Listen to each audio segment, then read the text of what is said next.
Hello everybody, welcome to my channel. This is Professor Ivneet. So today I am going to teach you sale by non-owners and its exception.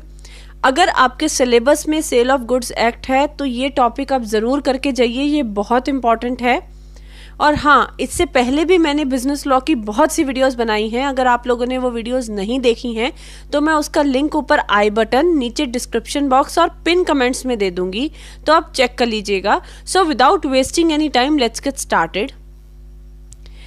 अगर आपको exam में इन पांचों question में से कोई भी question अगर आता है तो उसका आंसर ये सारी वीडियो ही होगी, ठीक है। फर्स्ट क्वेश्चन है, the general law is that no seller of goods can give a better title to the buyer of the goods than he himself has.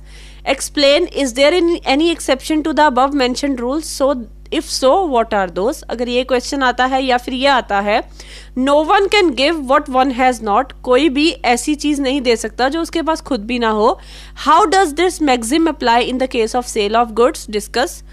या फिर आपको ये आता है, nemo dat quod non habet. अगर ये maxim लिखा हुआ आता है तो इसका मतलब भी यही है कि कोई वो चीज नहीं दे सकता जो उसके पास खुद भी ना हो। Explain this maxim and give exceptions, तो उसका आंसर भी यही होगा जो इस वीडियो में हम आगे पढ़ेंगे। Explain the circumstances under which sale of goods by non owners is valid, ये इसका आंसर भी इसी में है। When may a non-owner of a goods validly transfer the title of goods to another person under the Sale of Goods Act, ठीक है। तो ये पांचों क्वेश्चन का एक ही आंसर है, तो किसी भी फॉर्म में आपसे एग्जाम में पूछा जा सकता है, ओके। तो कंफ्यूज नहीं होना है। सो अगर आपको ये क्वेश्चन आता है, स्टेटमेंट वाला क्वेश्चन आता है, जैसे कि nemo dat quod non habet, explain this maxim and exception, अगर क्वेश्चन वाला स्टेटमेंट वाला क्वेश्चन आता है तो आपको ये कैसे एक्सप्लेन करना है। सबसे पहले आपको इंट्रोडक्शन लिखनी है, उसकी जर्नल रूल लिखना है, ठीक है। आप क्या लिखेंगे इसमें, the general rule is that only the owner of the goods can sell the goods and transfer his title to the goods to the buyer, ठीक है। जनरल रूल ये कहता है कि सिर्फ ओनर ऑफ गुड्स, सिर्फ गुड्स का owner, सिर्फ गुड्स का मालिक ही गुड्स को बेच सकता है और उसके टाइटल को ट्रांसफर कर सकता है। टाइटल का मतलब लॉ की लैंग्वेज में क्या होता है, ओनरशिप, ठीक है। तो सिर्फ उसकी ओनरशिप को एक ओनर ही ट्रांसफर कर सकता है, एक मालिक ही अपने गुड्स की ओनरशिप को ट्रांसफर कर सकता है किसी दूसरे पर्सन को, ये जनरल रूल कहता है। अकॉर्डिंग टू सेक्शन 27 कहता है, the general rule is that no one can give a better title to the buyer than the owner of the goods. General rule section 27 का ये कहता है कि एक बायर को एक मालिक के अलावा और कोई भी बेटर टाइटल नहीं दे सकता, मींस बेटर ओनरशिप नहीं दे सकता गुड्स की। If the title of the seller of the goods is clear, अगर जो बेच रहा है अपने गुड्स को, अगर उसकी ओनरशिप क्लियर है, टाइटल का मतलब ओनरशिप, अगर उसकी ओनरशिप खुद की क्लियर है तभी वो बायर को एक क्लियर ओनरशिप दे सकता है। लेकिन अगर उसकी अपनी ही ओनरशिप डिफेक्टिव है तो वो बायर को भी डिफेक्टिव ओनरशिप ही देगा। And he will have no right to the goods even he has acted in good faith and paid the price of such goods, ठीक है। तो ये जनरल रूल ये कहता है कि सिर्फ वही गुड्स को बेच सकता है जो उसका मालिक है, ओके। अब ये डॉक्ट्राइन है, nemo dat quod non habit. The general rule, ये जो जनरल रूल अभी हमने पढ़ा है वो किसके ऊपर बेस है, वो एक लैटिन डॉक्ट्राइन के ऊपर बेस है, nemo dat quod non habet, जिसका क्या मतलब है, which means that no one can give और transfer what he himself does not possess, कि कोई भी पर्सन ऐसी चीज किसी को नहीं दे सकता, ऐसी चीज किसी को ट्रांसफर नहीं कर सकता जो उसके पास खुद ही ना हो। तो इस डॉक्ट्राइन का ये मतलब है। It means that the buyer obtains no better title to the goods than the seller, कि means buyer को एक क्लियर टाइटल तब तक नहीं मिल सकता जब तक सेलर के पास क्लियर टाइटल नहीं है। Thus, if the seller has a good title to the goods, the buyer would also have a good title. तो अगर सेलर का टाइटल, सेलर की ओनरशिप क्लियर है, मीन्स वो खुद ही मालिक है उन गुड्स का, तो बायर को भी गुड ओनरशिप मिल जाएगी। अब ये एग्जाम्पल से मैं आपको क्लियर करती हूँ। Satish steal some goods and sells the same to Gopal, Satish ने कुछ गुड्स चोरी किए और गोपाल को बेच दिए। Since Satish is not the owner of the goods, Satish जो था वो गुड्स का ओनर नहीं था, उसका मालिक नहीं था। Gopal too would not be an owner. तो जिसको उसने गुड्स बेचे गोपाल को, वो भी उसका ओनर नहीं बनेगा। क्यों नहीं बनेगा? Even he has bought the goods in good faith, चाहे उसने गुड फेथ में, मीन्स गोपाल को तो नहीं पता था ना कि गुड्स चोरी के हैं, चाहे उसने गुड फेथ में ही गुड्स खरीदे हैं बिना ये उसे पता हुए कि गुड्स चोरी के हैं, तब भी गोपाल जो है वो उसका ओनर नहीं बन सकता, क्योंकि सतीश की ही ओनरशिप में डिफेक्ट है। तो गोपाल की ओनरशिप जो उसको मिली है उसमें भी डिफेक्ट होगा, वो क्लियर ओनर उसका नहीं बन सकता। क्यों? क्योंकि सतीश ने चोरी करके गुड्स गोपाल को बेचे हैं। ठीक है, तो ये जो है वो Nemo dat quod non habit की एग्जाम्पल है। ओके, लेकिन कुछ ऐसी एक्सेप्शंस हैं ये जनरल रूल की, मीन्स कुछ एक्सेप्शन है जनरल रूल की, जहां पे ये कहा जाता है कि एक सेल अगर कोई मालिक ना भी करे, कोई और करे, मीन्स मालिक की जगह अगर सेल कोई और पर्सन करे, तब भी वो वैलिड हो जाएगी।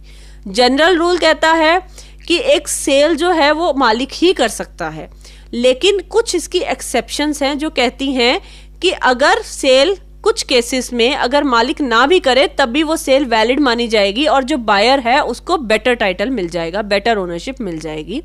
In the following situation a person in good faith and bye paying a reasonable price. ये लाइन बहुत इंपॉर्टेंट है, इन गुड फेथ। गुड फेथ मतलब जिसको आप चीज बेच रहे हो उसे नहीं पता है कि जिससे आप वो पर्सन खरीद रहा है वो उसका मालिक नहीं है। ठीक है, तो इसका मतलब हुआ good faith. Buys the goods from somebody who is not the owner of the goods, he has a good title to the goods as a buyer, तो उसे गुड टाइटल मिल जाएगा। अब ये एक्सेप्शन कौन कौन सी हैं ये हम सब एक एक करके डिस्कस करेंगे। First is title by estoppel. तो लॉ में जब भी आपको टाइटल वर्ड मिलेगा उसका मतलब होता है ओनरशिप। ये section 27 of sale of goods act 1930 के अंडर है। ये क्या कहता है?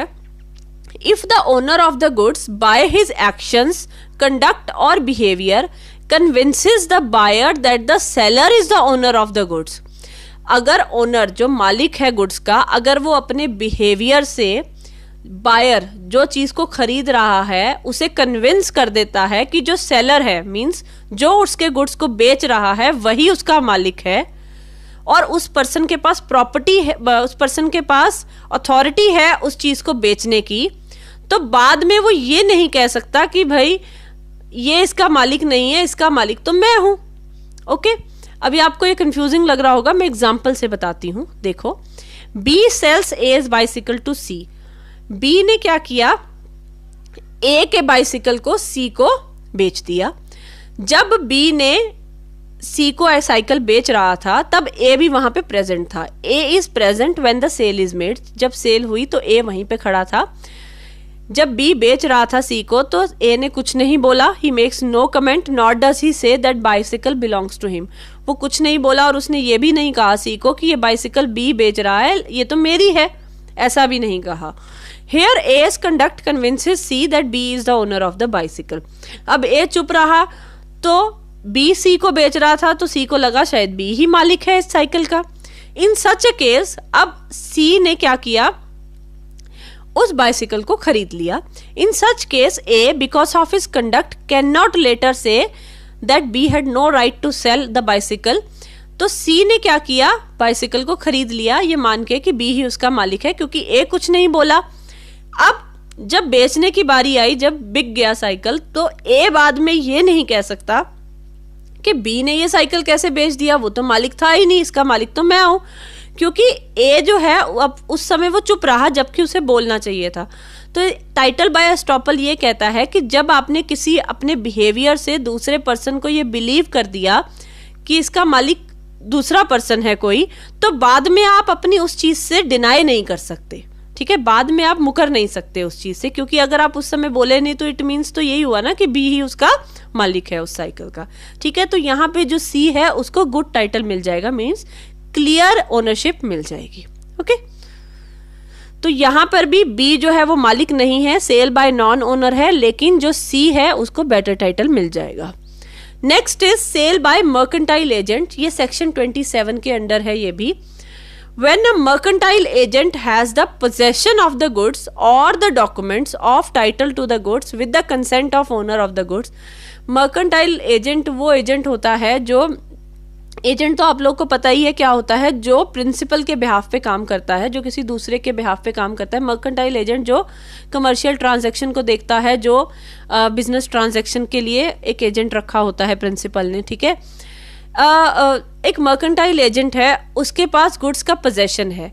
मैं बहुत बार आप लोग को बता चुकी हूँ, पोजेशन और ओनरशिप दो डिफरेंट चीज़ें हैं। यह दोनों चीज़ें आपको क्लियर होना बहुत ज़रूरी है।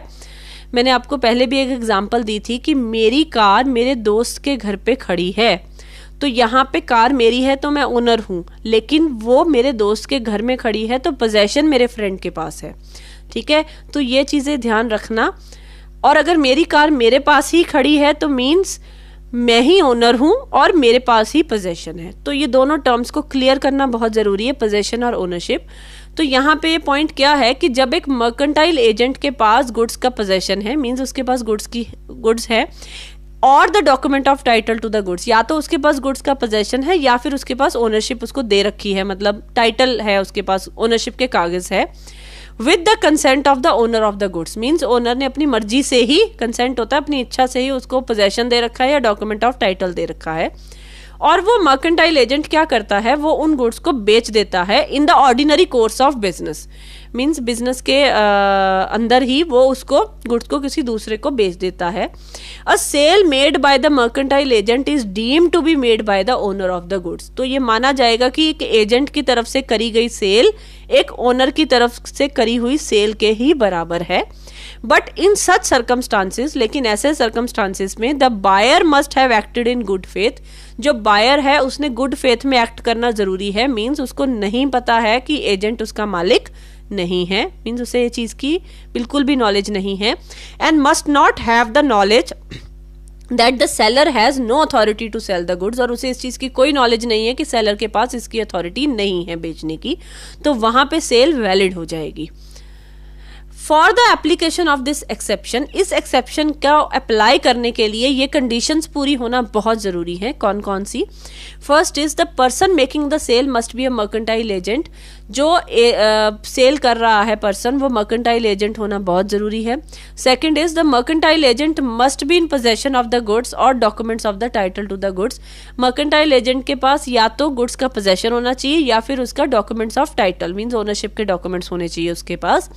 सच possession must be with the consent of the owner, और उसके पास जो वो पोजेशन है गुड्स का वो ओनर की मर्जी से होना चाहिए। Fourth, he must have made the sale when acting in the ordinary course of business, means ordinary business के दौरान ही उसने वो सेल कंडक्ट करी है।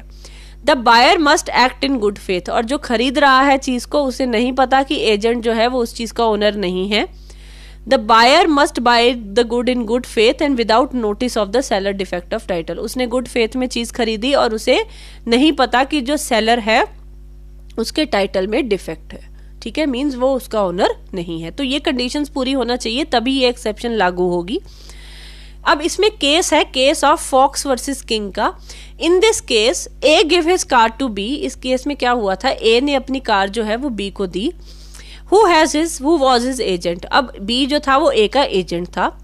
विद इंस्ट्रक्शन, और साथ में उसने इंस्ट्रक्शंस भी दी उसको, not to sell the car below certain price, means उसने कुछ प्राइस सेट कर दिया होगा और उसने बी को बोला लो ये मेरी गाड़ी रख लो, लेकिन इस कार को बेचना, लेकिन इस प्राइस के नीचे नहीं बेचना। अब बी ने क्या करा, बी ने कार बेच दी किसको, सी को, eight much lower price, means जो प्राइस ए ने उसे बताया था उससे बहुत कम प्राइस में उसने सी को बेच दी और पैसे भी उसने अपने पास रख लिए।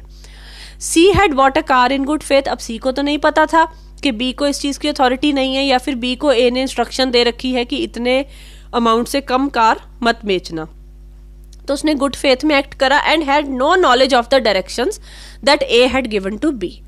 The court held that A could not get the car back from C, court ने ये कहा कि सी को बेटर टाइटल मिल गया क्योंकि उसने गुड फेथ में एक्ट करा और उसे उस चीज की नॉलेज नहीं थी। तो ए जो है अब वो अपनी कार सी से वापस नहीं ले सकता, क्योंकि प्रॉपर्टी का मतलब भी यहाँ पे ओनरशिप है, ओनरशिप ऑलरेडी सी को पास हो चुकी है। तो यहाँ पे नॉन ओनर ने सेल करी है लेकिन वो वैलिड हो जाएगी। Okay, next is sale by co owner. Co owner का मतलब होता है जब एक चीज के बहुत सारे मालिक होते हैं, ठीक है, मीन्स एक चीज का मालिक जो है वो बहुत सारे लोग हैं, तो वो सारे लोगों को हम सेपरेटली को ओनर बोलते हैं। तो इस सेक्शन 28 के अंदर आता है of the sale of goods act, ये कहता है if a thing is owned by more than one person, अगर एक चीज के मालिक एक से ज्यादा है, and is in possession of one co owner, means एक ऐसी चीज है जिसके मालिक तो बहुत सारे हैं लेकिन वो एक ही ओनर के पास है, मीन्स एक ही को ओनर के पास है उसका possession, with the consent of others, means दूसरों की मर्जी से वो चीज जो है वो एक ही को ओनर के पास रखवा रखी है उन्होंने, एंड द को owner in possession of the thing, और जिसके पास उस चीज का पोजेशन है, जो जिस ओनर के पास वो चीज है, उसने क्या करा, उसे बेच दिया। The buyer gets the complete ownership of the thing, तो जिसको वो बेचेगा उसको complete ownership means clear ownership मिल जाएगी। But this is only possible when the buyer has acted in good faith, ये तभी पॉसिबल है जब बायर ने गुड फेथ में एक्ट करा है, उसे नहीं पता कि जिससे वो चीज खरीद रहा है कि वो तो एक को ओनर है, इसके और भी मालिक हैं, तो उसे ये चीज नहीं पता, उसने गुड फेथ में एक्ट करा और उसने पैसे भी पे कर दिए उसके, तो यहाँ पे उसको जो है वो बेटर टाइटल मिल जाएगा, किसको, बायर को। अब इसकी एग्जांपल देख लेते हैं। ए एंड बी आर को ओनर ऑफ सम गुड्स, ए और बी एक चीज के कुछ गुड्स के इकट्ठे मालिक थे, and B with the consent of A is in possession of goods, और जो बी था उसके पास वो गुड्स थे पड़े थे, with the consent of A means A की मर्जी से ए ने बी को कहा कि ऐसा कर, गुड्स तू अपने पास ही रख ले। अब कुछ वक्त के बाद क्या करा बी ने, जो वो गुड्स जो है वो सी को बेच दिए।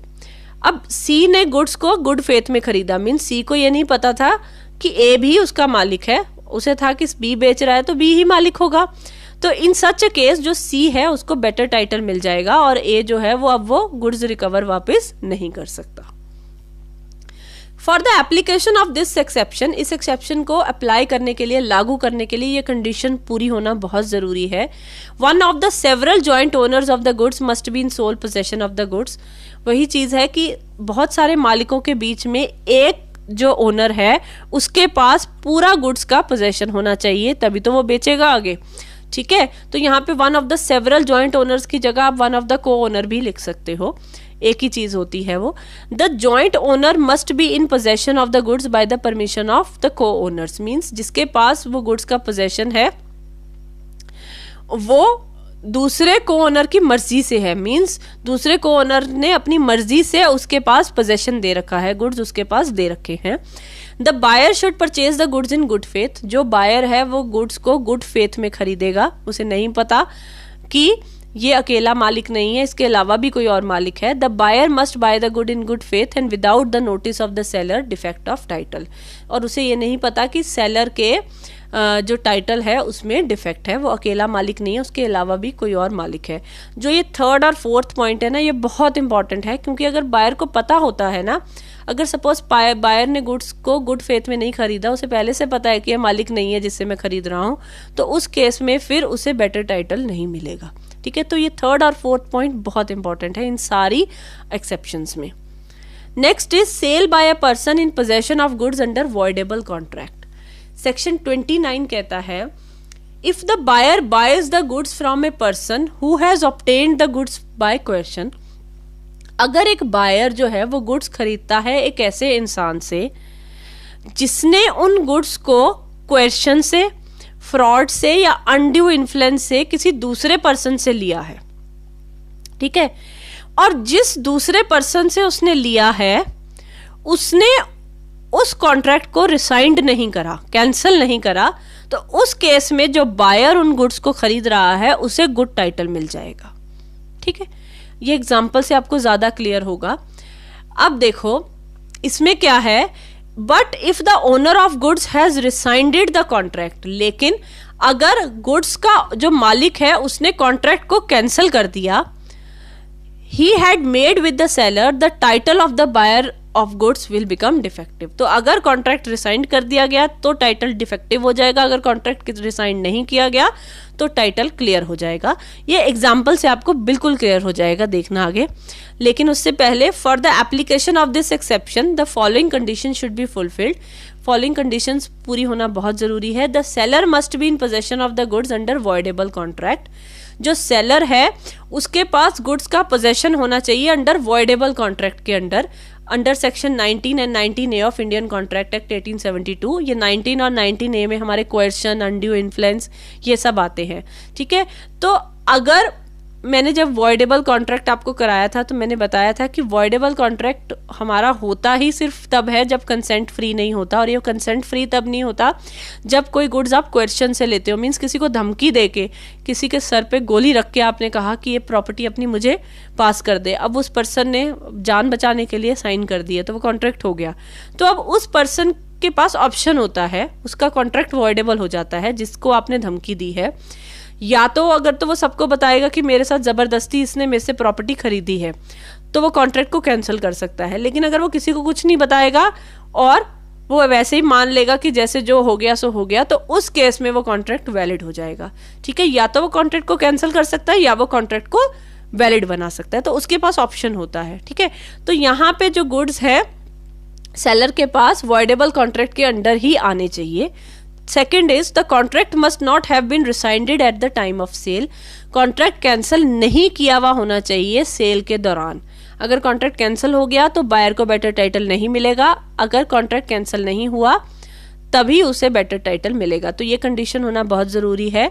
The buyer must buy the goods in good faith. Buyer को गुड फेथ में गुड्स मिले और उसे नहीं पता कि सेलर के टाइटल में डिफेक्ट है, उसे नहीं पता कि दूसरे पर्सन ने गुड्स जो है वो दूसरे को धमकी दे के लिए हैं। ठीक है, ये एग्जाम्पल से मैं आपको बताती हूँ। अब देखो क्या है। Ramesh buy Suresh scooter for 22,000 by threatening the latter with a gun. Ramesh ने सुरेश का स्कूटर 22,000 में खरीद लिया, उसे उसके माथे पे गोली रख के धमकी दे के उसे कि मैं तुझे मार दूंगा अगर तूने अपना स्कूटर मुझे नहीं बेचा। यहाँ पे लेटर, दो वर्ड्स होते हैं, एक होता है फॉर्मर और एक होता है लेटर। फॉर्मर का मतलब होता है पहले वाला, लेटर होता है सेकंड। तो यहाँ पे लेटर का मतलब है सुरेश की बात हो रही है। तो रमेश ने सुरेश का स्कूटर खरीदा for 22,000 by threatening the latter. Means latter यहाँ पे सेकंड वाला कौन है? सुरेश। सुरेश को धमकी देकर रमेश ने गन से उसे 22,000 में उसका स्कूटर खरीद लिया। Before the Suresh can resign the contract, उससे पहले कि सुरेश कॉन्ट्रैक्ट को कैंसिल करता। रिसाइन का मतलब होता है कैंसिल, मतलब सुरेश के पास ऑप्शन है, उससे धमकी दे के गुड्स खरीदे गए हैं तो या तो वो कॉन्ट्रैक्ट को वैलिड कर सकता है या वो वॉइड कर सकता है, उसके पास ऑप्शन है। तो यहाँ पे सुरेश ने कॉन्ट्रैक्ट को कैंसिल अभी नहीं करा। रमेश ने क्या करा, वही स्कूटर विजय को बेच दिया। अब जो विजय था उसने स्कूटर को गुड फेथ में खरीदा, उसे नहीं पता था कि स्कूटर जो है रमेश ने किसी को जान से मारने की धमकी देके खरीद रखा है, उसे नहीं पता था विजय को। तो इस केस में विजय को गुड टाइटल मिल जाएगा। अब यहाँ पे एक और पॉइंट है कि अगर सुरेश ने कॉन्ट्रैक्ट को कैंसिल कर दिया तो फिर विजय को बेटर टाइटल नहीं मिलेगा, मींस फिर उसे स्कूटर नहीं मिल सकता। Okay, next is sale by a seller in possession of goods after sale. एक गुड्स की सेल मींस सेलर ही उसको दोबारा किसी और को बेच देता है। मींस पहले उसने किसी और को बेचा और गुड्स उसी के पोजेशन में थे सेलर के पास ही, तो फिर उसने दोबारा किसी और को बेच दिया, तो यहाँ पे भी वैलिड टाइटल मिल जाता है। देखो, if the delivery of goods under a contract of sale is scheduled for a future date. Means आपने गुड्स बेच दिए, सेलर ने बायर को गुड्स बेच दिए, लेकिन उसकी डिलीवरी जो थी वो फ्यूचर डेट की डिसाइड कर ली। मींस बायर ने कहा कि मैंने गुड्स तो खरीद लिए तुमसे, तुम ऐसा करना 2 दिन बाद मुझे गुड्स की डिलीवरी देना। तो अब सेलर जो है उसके पास गुड्स का पोजेशन है, even though the ownership has been transfer to buyer. अब यहाँ पे ओनरशिप ट्रांसफर हो चुकी है, सेल हो चुकी है बायर को, लेकिन गुड्स अभी भी सेलर के पास ही है। तो अब उसने क्या करा, and if another buyer without knowing the goods have been sold. अब सेलर ने किसी दूसरे पर्सन को दोबारा से वो गुड्स बेच दिए और जिसको उसने गुड्स बेचे उसे नहीं पता था कि ये गुड्स ऑलरेडी बिक चुके हैं। उसने क्या करा, गुड फेथ में पैसे पे कर दिए। तो यहाँ पे जो सेकंड बायर है, ठीक है, उसको गुड टाइटल मिल जाएगा गुड्स का। यहाँ पे जो रियल ओनर है गुड्स का, रियल ओनर कौन था? जो पहला बायर था, क्योंकि ओनरशिप तो ट्रांसफर हो चुकी थी। Does not have a right to get the goods back. तो जो फर्स्ट बायर है वो अपने गुड्स वापस नहीं ले सकता, वो सिर्फ पैसे रिकवर करने के लिए सूट फाइल कर सकता है। मींस वो उस सेलर से पैसे रिकवर कर सकता है जो उसने पैसे पे करे थे, लेकिन वो अपने गुड्स वापस नहीं ले सकता, चाहे वो ओनर बन चुका था। ठीक है, क्योंकि जो सेकंड बायर है उसने गुड फेथ में चीज खरीदी है, उसे नहीं पता था कि जो वो चीज खरीद रहा है वो ऑलरेडी बिक चुकी है। अब इसमें एग्जाम्पल है, सुशील बाइज अ टीवी फ्रॉम ओम। सुशील ने टीवी खरीदा ओम से, पर उसने कहा कि ऐसा करो कि तुम मुझे आज डिलीवरी मत दो, 2 दिन बाद दे देना। उसने गुड्स की डिलीवरी नहीं ली, और जो टीवी है वो अभी भी किसके पास है? ओम के पास ही है। अब यहाँ पे अब मालिक कौन बन चुका है? अब सुशील उसका मालिक बन चुका है, क्योंकि वो खरीद चुका है। हु लेटर, अब ओम ने क्या करा? अब ओम के पास गुड्स थे, उसने दोबारा से वो गुड्स मोहन को बेच दिए। अब ओम बेच नहीं सकता। क्यों नहीं बेच सकता? क्योंकि अब वो ओनर नहीं रहा। ओनर कौन बन गया है? सुशील बन गया है। तो ओम कौन है? नॉन ओनर है। तो उसने दोबारा वो गुड्स मोहन को बेच दिए। अब मोहन को नहीं पता था कि वो गुड्स तो ऑलरेडी सुशील को बिक चुके हैं, मीन्स ओम उसका मालिक नहीं है, उसका मालिक तो सुशील है। तो उसने गुड फेथ में वो गुड्स खरीद दी और पेमेंट कर दी। तो यहाँ पे मोहन जो है उसको गुड टाइटल मिल जाएगा, क्योंकि उसने गुड फेथ में खरीदा है।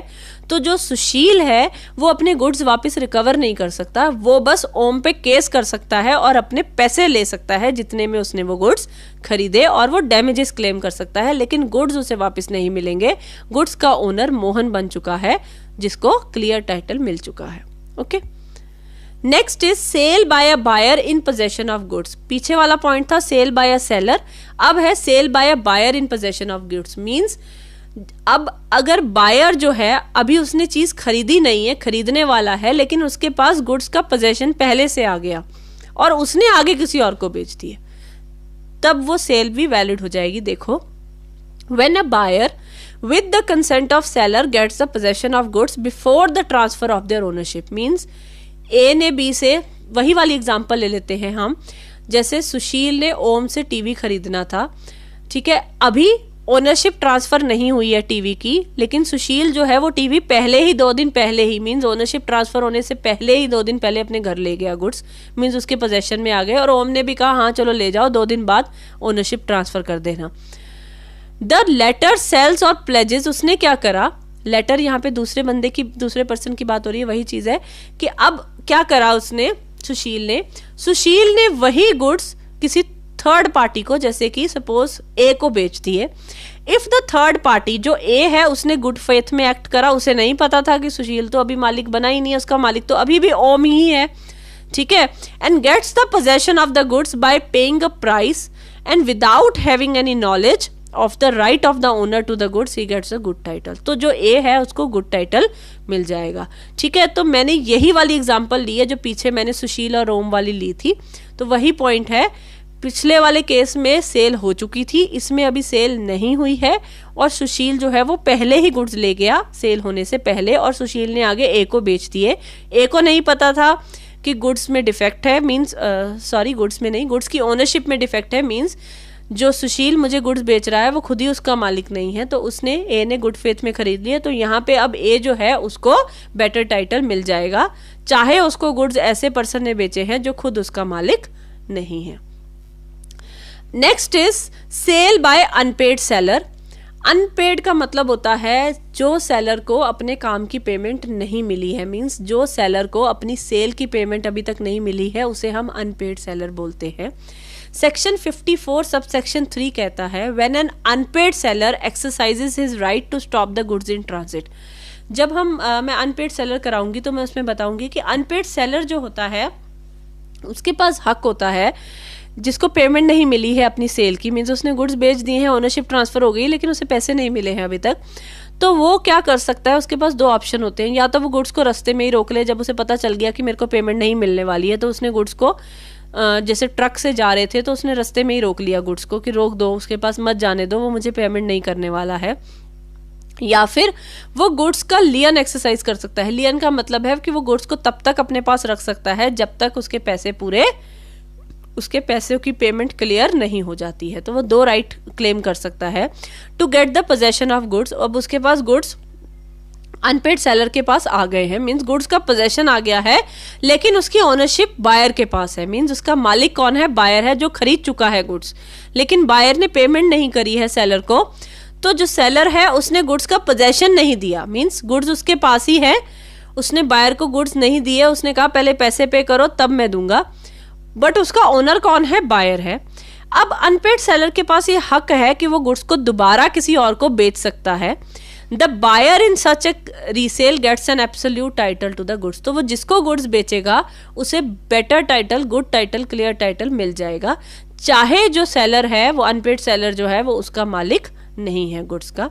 Weather or not the original buyer has been informed of the resale has no effect on the title of new buyer. चाहे ओरिजिनल बायर को इस बात का पता है कि उसके गुड्स को बेचा जा रहा है या फिर नहीं बेचा जा रहा है, इस चीज का नए बायर पे कोई भी असर नहीं पड़ेगा। सेल इन ओवर्ट मार्केट, ये जो पॉइंट है ये इंग्लिश लॉ में वैलिड होता है, इंडिया में नहीं है, बट फिर भी आपको पता होना चाहिए। ओवेट मार्केट क्या होती है? It implies a market where goods are openly bought and sold according to the normal practices of trade without any restriction. ये एक ऐसी मार्केट होती है जिसमें गुड्स ओपनली खरीदे और बेचे जाते हैं, जहां पे नॉर्मल प्रैक्टिसेस ट्रेड की फॉलो होती है बिना किसी रिस्ट्रिक्शन के, मीन्स कोई भी बंदिश नहीं है। इंग्लिश लॉ कहता है अगर कोई बायर गुड्स खरीदता है, some goods in overt market में अगर कोई गुड्स खरीदता है गुड फेथ में, मीन्स उसे नहीं पता, and according to practices of trade, और ट्रेड की प्रैक्टिस के अकॉर्डिंग, तो उसे गुड टाइटल मिल जाता है गुड्स का, चाहे सेलर जो है वो उसे चोरी किए हुए गुड्स ही बेच रहा है। बस फर्क इतना है कि बायर को इस चीज की नॉलेज नहीं होनी चाहिए, वो गुड फेथ में एक्ट करेगा तभी उसे वैलिड टाइटल मिल जाता है। लेकिन इंडिया में यह प्रोविजन वैलिड नहीं होता है। क्यों? क्योंकि because it gives legitimacy to the sale of stolen property. क्योंकि अगर इंडिया में ये चीज लागू हो गई फिर तो हर कोई किसी ना किसी की चीजें चुरा चुरा के दूसरे को बेचता रहेगा और सेल वैलिड बनती जाएगी।